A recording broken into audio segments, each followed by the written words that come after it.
Iceland is a dreamscape. To black beaches, to massive glaciers, to raging waterfalls, to erupting volcanoes. This small island in the Atlantic has it all. Me, my mom, and my sister were lucky enough to experience all this and explore this dream for 4 days. And here's how we did it. Let's play football.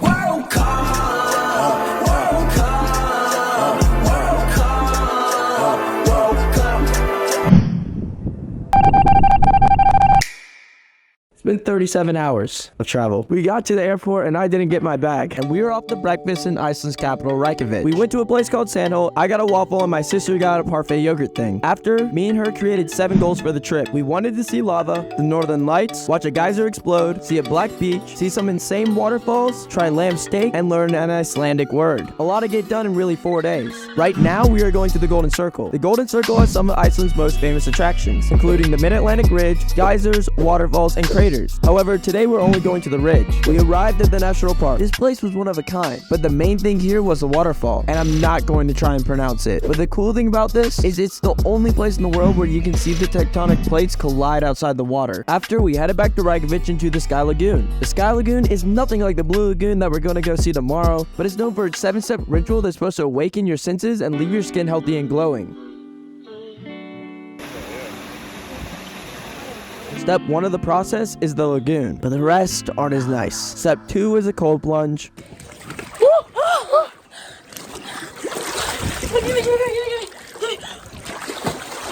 3 is a sauna. This view was fire. Step 4 is a cold mist. 5th was a salt body scrub. 6th was the steam room. And finally 7 was a shower and you get back in the lagoon. After, we went back to the airport because our bags had arrived and we went to Hard Rock for dinner. We woke up the next morning and set off to see one of the wonders of the world. The Blue Lagoon's water was brighter blue than what I'm able to show you. Apparently, the water's really good for you since it's brackish and the minerals are supposed to help you. The mineral in the water is called silica, and when it mixes with water, it creates a milky color, which ends up making the water that beautiful Carolina blue. Anyways, we did like a mud face mask and 2 other ones that are supposed to make you look younger. Not that I really need that. And then we went on to the next stops of the Golden Circle. I swear on my mama, I've never been so cold in my life, but we got to see the geyser explode. So check that off the list, but we had no idea what we were about to see next. Honestly, this waterfall might have been the coolest thing we saw. The thing about Iceland is I swear there's nothing but like rocks and sand, and then I swear things just spawn out of nowhere. Like heading to this place, I don't think we saw anything of note, but all of a sudden we were at like Niagara Falls. It was just amazing. Loss of words on this one. Anyways, I found this sign and these are the words I learned in Icelandic.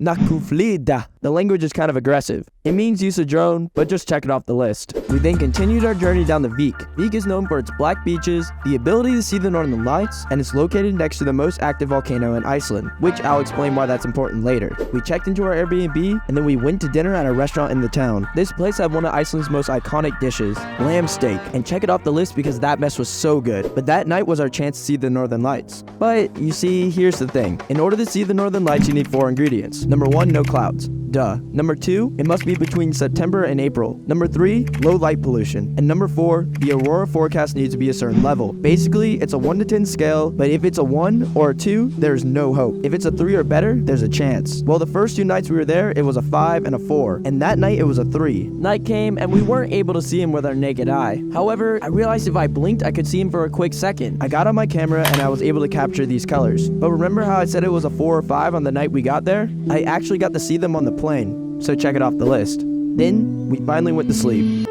When we woke up, we went to the Lava Cafe for breakfast, and we were off to Diamond Beach and Glacier Lagoon. It was a 3-hour drive, but we made stops at these moon-looking rocks, some mini fall, and this random metal thing. Honestly, this made me remember, out of all things, a Logan Paul video, which made me realize how close we were to the airplane. Anyways, we got to the place. I had a crepe for lunch, and then we went hiking. It was freezing. We walked along the glacier for a little, and there were seals, and it was cool to see how blue the glaciers were. But after, we headed over to the beach. But what's so cool about this beach? Not only is it a black beach, check that off the list. Basically what happens is when the glaciers melt, it breaks off into huge things of ice, which ends up washing up on the beach. These Insta pictures are crazy. Honestly, we came at a bad time of the year for it, since the glaciers hadn't really started melting, but it was still really cool. I got these pictures and these cinematic shots, but we had one more stop on the way back. We stopped at this national park, which again, I'm not even going to attempt to say, but it had one of the coolest waterfalls I've ever seen. The rock formation around it was made by lava columns, and the stalagmites were huge. Honestly, it gave me a Thor movie feel, as of most of Iceland did. But anyways, we drove back to Vik, and we went to dinner at this black crust pizzeria, and it was so gas. And then we went to bed because we had big plans for the morning. Today's basically our last day, and man did we make the most of it. Remember the plane? Well, I found out we were only 20 minutes away from it. We parked and embarked on a 2-mile hike. It was just flat black sand for miles. And why? In the simplest terms, volcano, explode. Glacier melts, creates avalanche. Ice meets lava, creates black sand, flattens out land, expands the coast. Simple, but eventually we got there. Only been a few hours, but it felt like days.